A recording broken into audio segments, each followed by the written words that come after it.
Reading with your kids.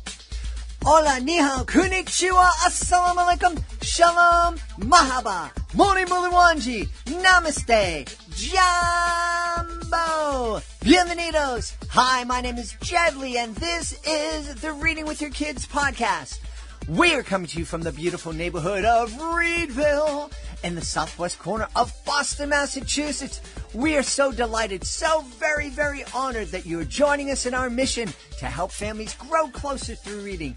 Please do subscribe to the show on the iHeartRadio app, on Spotify, Amazon Music, Audible, Apple Podcasts, wherever you find your podcast. Our guest today is F Kullberg. He is here to celebrate his beautiful picture book, Baby Aviva, Orangatan Diva. Before we invite Hans into the studio, we want to let you know that this episode of the Reading with Your Kids podcast is brought to you by Latkes for Santa Claus, a great new debut picture book by Jody Emmaus. This really is a really wonderful story. In this humorous and endearing story, blending both Christmas and Hanukkah, a little girl and her stepbrother compete to leave Santa the best treats ever. It's a joyful, engaging read, perfect for culturally blended families and delightful for all readers. The playful rhymes will keep kids giggling, and Janie's family latke recipe included at the end is to die for. Watch for Janie's new blended holiday book, Easter Eggs and Metzer balls, is coming out in the spring of 2023. But in the meantime, be sure to add Latkes for Santa Claus by Jody Emmaus on your holiday gift list. You're just going to love the illustrations created by the amazing Brian Langdo. Latkes for Santa Claus by Jody Emmaus. Join us right now from San Diego in the great state of California. Our guest today is here to celebrate his really fun and really touching picture book. It's called Baby Aviva, Orangatan Diva. Please welcome to the show, F Kullberg. Hey, Hans, how are you? Hey, Jed. Buenos dias, bon dia, merhaba, jambo, and good morgen, which is Swedish, and Magadan Umaga, which is Filipino. Both of those are my roots, where I come from. So nice to be here. Magadan Urama. Did I say that right? Magadan Umaga. Umaga. Yeah. Magadan Umaga. I love learning greetings because one of the things that I found when and the reason I open most podcasts with the multilingual greeting is that when I'm performing my educational magic shows and I'm meeting kids and I try to say hi to as many kids and shake hands, well, before the pandemic, shake hands with as many kids as possible as they're coming in. And you can only say hello so often. And so I started with hello and buenos dias. And as we hosted different kids from different parts of the world in our home, picking up on how they greet each other, it really, the kids' faces lit up, especially if I just happen to be, happen upon a kid who was from a different country and they heard me using their native tongue to greet their friends or themselves. It was really, really special. So, we can't all be multilingual, but we can all learn how to say hello in different languages. You know what, Jed? I couldn't agree with you more. I'm a big traveler myself, and being half Swedish and half Filipino, I was exposed to a lot of different cultures. Growing up in North Carolina itself is a different culture, but I've learned, when I land in a country, the one word that I try to pick up first is hello, and then the second word is thank you. So both of those, you'll be set wherever you go. So, Hans, please tell us all about Baby Aviva, Orangatan Diva. All right, I'd love to. Thanks, Jed. So Baby Aviva is about this little orangutan who's full of life, full of vivaciousness, and really loves everybody, big and small, from little birds and the bees in the jungle to the big elephants and the bears. And she has a lot of joy to give, love to give to the world. She's full of song and dance, but she also has a very big appetite. And so they realize that the jungle, the part of their jungle, their village, is actually out of bananas. And her mother tells her that the only remaining bananas are on the other side of this treacherous river filled with crocodiles and being protected by this fearsome beast, this tiger, on the other side of the river. And so Aviva, she's brave, she's fearless. She asks for volunteers. There's only one animal that helps her out, this big elephant named Sophia, and she helps her cross across the river and swings into the jungle, this part of the jungle where this tiger lives. She spots the bananas and realizes that, that's the fruit that she's looking for. But lo and behold, there's this tiger that comes out and growls this roar. And so she doesn't know what to do. She's frozen in fear, but she thinks a little bit and she realizes that she has God-given innate talents of singing and dancing. And so that's what she starts doing. The tiger is amused at first and then is enthralled with her singing and dancing and starts doing that himself. Before you know it, they're actually dancing together. And then finally, they take a break and he offers some bananas as well. And then she comes back home to her village, the hero, having brought the fruit back to her village. And so a lot of it there's a lot of hidden messages, a lot of embedded messages in the book itself. Overcoming adversity by using your inner strengths.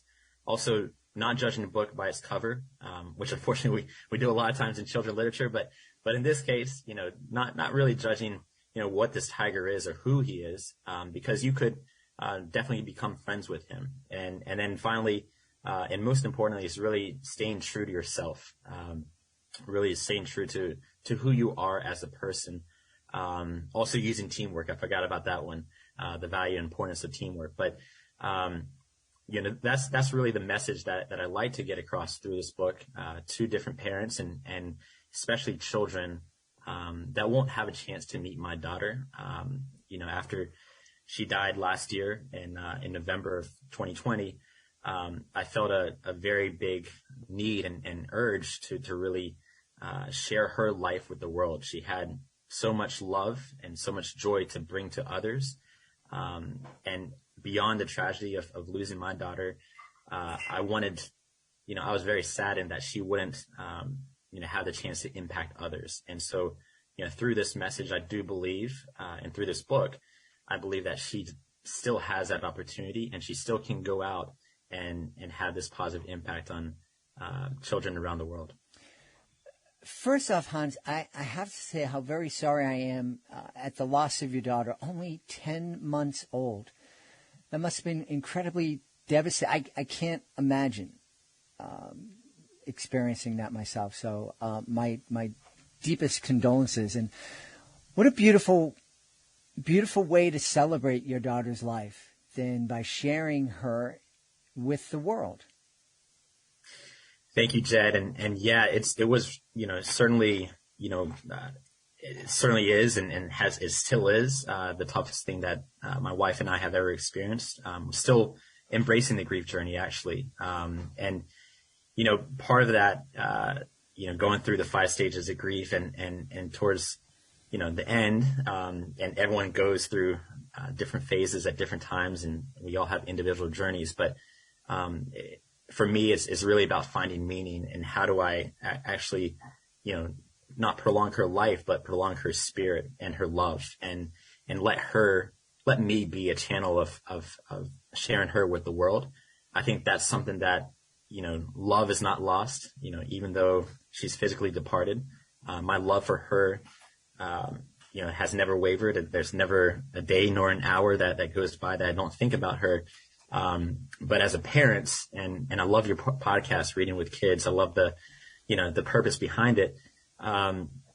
As a parent, we all want the best for our children. We want their best future, right? And we hold that baby in our arms the day they're born. And we tell ourselves we're going to do everything that we can to give this child the best future. And as a parent with a deceased child now, I still want that as a father. I still want her to have the best future possible. Where she is in heaven or elsewhere, I still think that she can still have a really positive future for herself. And that's, my mission in life. and I, this is just the first step of that journey. But yeah, this book was actually written just a week or two after she passed, and it's been a long journey since then. Have fortunately been able to work with and collaborate with a really great illustrator, Carl Metzer, and it's just been a healing process for me to create this book and to be able to promote it as well and share it with family and friends and people that I don't know and Aviva will never get to know. So, well, first off, I don't have any inside knowledge, but I'm really confident that Aviva is looking down at us from heaven. And yeah, so there's no question in my mind about that. And also, one of the things that I love about being able to do the Reading with Your Kids podcast is to give authors a chance to tell the backstory, the story behind the story about a book. And parents oftentimes, say to me, "Oh, I got to read this book for the 400th time." But I think, Baby Aviva, Orangutan Diva, if, after listening to you, there's so much that a parent can talk to their kids about during those multiple readings of Baby Aviva, Orangutan Diva, talking about the backstory, talking about, that Aviva was based on your daughter. And when you lost your daughter, you didn't allow yourself to be overwhelmed by grief. Instead, you went out and found a way to keep her alive and to help you go through this incredibly painful process and in a really healthy way. And so, I think that there's conversations about love and about family and about love never dying, and also about, resiliency and finding ways to move forward through the grief. Yeah, and couldn't agree with you more, Jed. Actually, when I was preparing to come on your show, I actually listened to one of your recent guests, Jody Meltzer, who I believe wrote "Good Night Star, Whoever You Are," and I completely agree with her message. Love never dies, and also how society processes grief. I've learned a lot about that journey, and honestly, a year ago, I didn't even know how to spell grief. That's kind of how far removed I was from it. And finding meaning, I think, is the biggest thing that I'm focused on now. I think, reading with kids is very special. It's a special way to bond with them. And what I like, my message to parents overall is really to cherish your children and by leading with love. Because you really, never know, your last day, your last moment, you can, do that with them. This day and age, I wish I could, change her diapers. I wish I could, calm her during her temper tantrums, or, I just wish there's so much more that I wish I could have with her. But what it has given me is much more perspective, on my other two kids. And really, cherishing every moment, living in the moment with them, is very important. And so when parents read this book, I'm a parent, as a parent myself, I know how it is to read the book thousands of times. I've actually kind of created it in a way that, parents will actually start to appreciate and start to pick up, little different things, the more times they read, the book. Actually, there's one little part where they're dancing. It's beep boppity doo wop, beep bam boom, and that part is actually from Little Richard's song back in, I think, the 60s or 70s. So yeah, there's a lot of lessons, and they kind of all came. It kind of came to me like pretty quickly after she passed. So yeah. We're talking about the different ways we can experience a book. When you were mentioning that part of your book was inspired by Little Richard, imagine how much fun it would be to have that queued up on Spotify or Amazon Music And so that when you finish reading the book, and when you get to that part, for the 5th or 6th time, you can just turn that song on. I'm imagining your kid's head's going to explode because what? That's a song? Oh, it wasn't just Baby Aviva dancing to it. I can dance to it too. Yeah, no, absolutely. It's really fun. I'm a fan of the oldies. I'm a fan of literature and others. Elvis is a really big one for me. But, the fun thing about creating your own book, and I actually went the self-publishing route because I wanted to have full control over what I can include and what not. I actually included a dedication page at the end, where you can read a little about Aviva and really, get to know who she is. But throughout the book, there's little artifacts that you wouldn't know unless you had got the behind the scenes. For instance, living in California, we actually got to go to the magical redwood forest up north twice when she was alive during COVID, and spending a lot of time outdoors and doing hikes was one of the ways we passed our time during COVID. But fortunately, she got to see that, and so. Even though the characters in the book are actually based off characters from or animals that live in Indonesia, in Borneo, and Sumatra, I got to include this redwood forest as well, which doesn't make geographic sense. But I also wanted to touch on I wanted to include these animals in the orangutan. In particular, as I want to call a lot of attention to the deforestation and environmental destruction that's happening there, and a lot of these animals being endangered, and hopefully we'll be able to live for a long time. The other thing I would say about the orangutan, as we do live in San Diego, one of our last family outings was actually to the San Diego Zoo, where we had this really beautiful day and saw all these animals. But the two older toddlers, her older siblings, were breaking down around that 2:00 time when they should be taking their nap. But she had already slept inside of me. She was in my little pouch, and we got to the orangutans, and she was completely fascinated, just enthralled and engrossed in looking at these orangutans move around on these structures. And she was just, immersed with those orangutans. And so I really do feel, this special connection with them. They're magical creatures, intelligent creatures. And so that was the reason that I chose, orangutans. And other than that, there's not many other books that you see orangutans as a feature. Yeah. You mentioned that Aviva had two siblings. Has the book, are they aware that the book is, inspired by Aviva, and is it helping them through the grief process? Yes, they're fully aware. They've been a critical part of the whole process, from, the early illustrations to the paginations and everything. Actually, the first draft, there's the the stencil copies, and so they were already coloring. We already made the coloring book way before the book was ever released. But I read it so much now to guests and friends and anyone that can listen.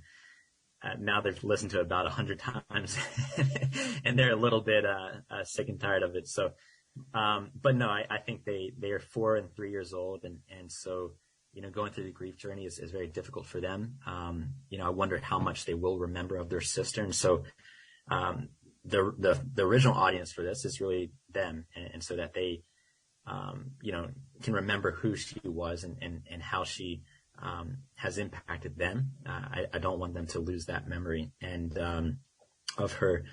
Furthermore, I've actually even incorporated them into the book. So Sophia, the elephant, the brave elephant that she teams up with, is actually her real life sister, Sophia Lolita, and Tito, the tiger, the fearsome beast in the jungle, is actually based on his name is Hans as well, but we call him Hansito. Hansito the tiger doesn't sound rhyme as well, so the alliteration, we kind of made it Tito the tiger. So awesome. Actually, if you look at the very last page of the book, which is here, you'll be able to see that there's a scene where she's kind of walking off into the sunset with Sophia and Tito, and you can kind of see there's a little bit of glow around her, so that kind of represents her angelic kind of qualities. So yeah. I'm curious, what were your feelings when you first held that book in your hands? Joy and love. It's been a labor of love, and people say that about a lot of things, but this truly is. I've poured my heart and soul into this book, and fortunately was able to team up with a really awesome illustrator, Carl, and so it just had a very fun, creative process with that. I think in one sense it's the final product, right? It's the finish line that all of us authors are trying to get to, but in another sense, it actually represents a starting line, and it's really the start of my journey as a self-publisher author. You really have to spread the word. You have to kind of get this out there, and there's no one else, that's gonna do that for you.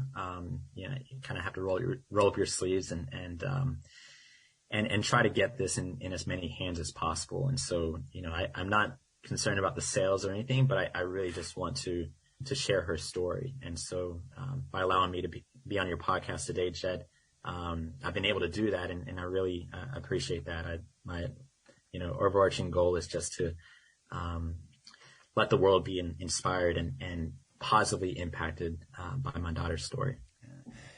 Are you planning to write other children's books in the future? Yes, I certainly do. And probably the next one will be about grief and about, about comforting those in grief. I've learned that through my circle of friends and family, a lot of people just haven't been able to process it that well. People just haven't even given me a phone call. And it's very, very difficult when that happens.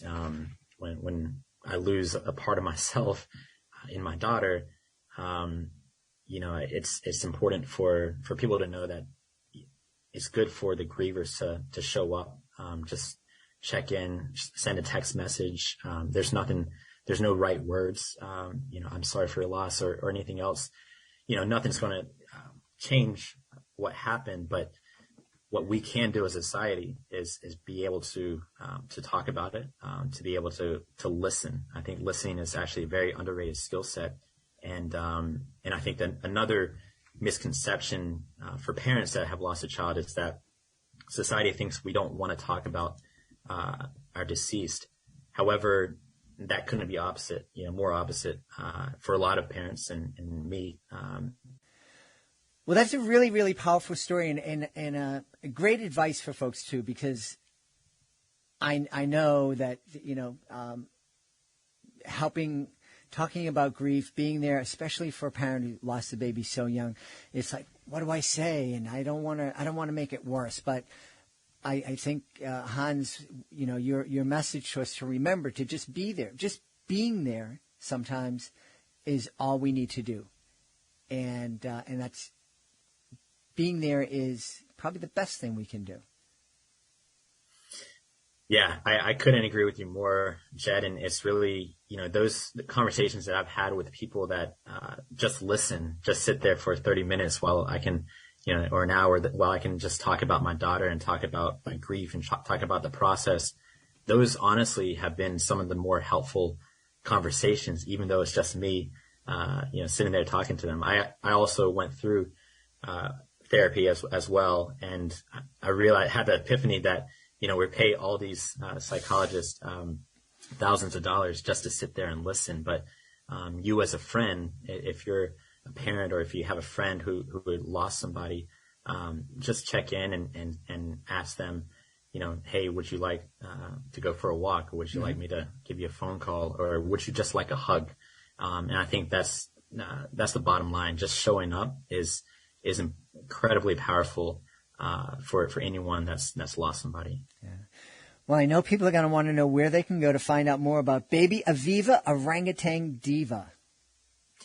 Yeah, it's actually out live. It's just published on October 3rd. So Amazon, Barnes & Noble, Books A Million, any of the live Kobo, any of the live platforms.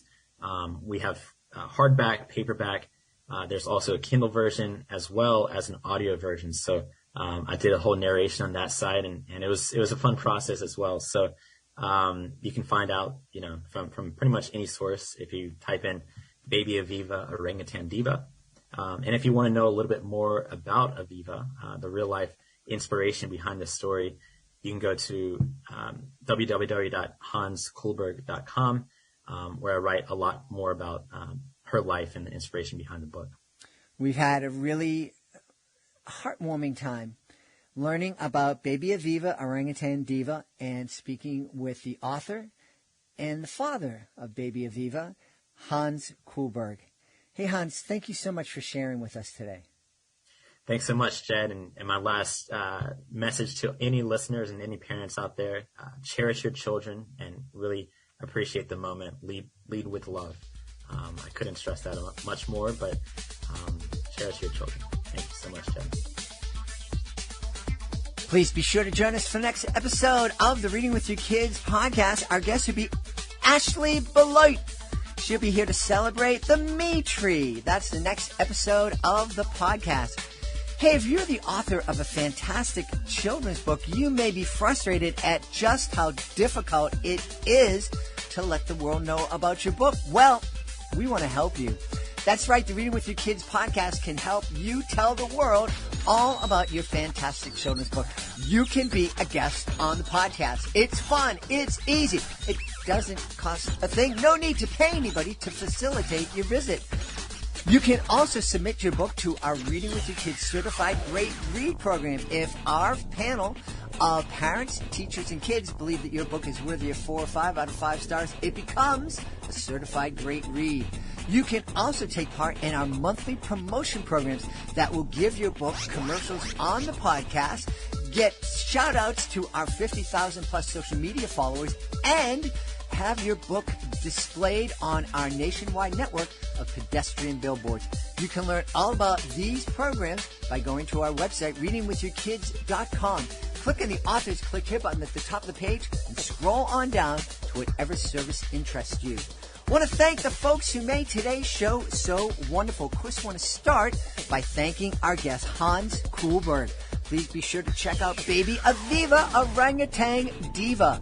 Also want to thank our sponsor, Latkes for Santa Claus, the great debut picture book by Janie Amaeus. Also want to thank my team, Alejandra Doherty, Fatima Khan, Michael Murphy, Rory Brady. I want to thank my beautiful wife for all the support she gives me. Most of all, we all want to thank you. Thank you so much for taking the time to join us today. And as always, thank you so very much for taking the time to make the world a better place by reading with your kids. I'll be looking for you in the next edition of the Reading with Your Kids podcast.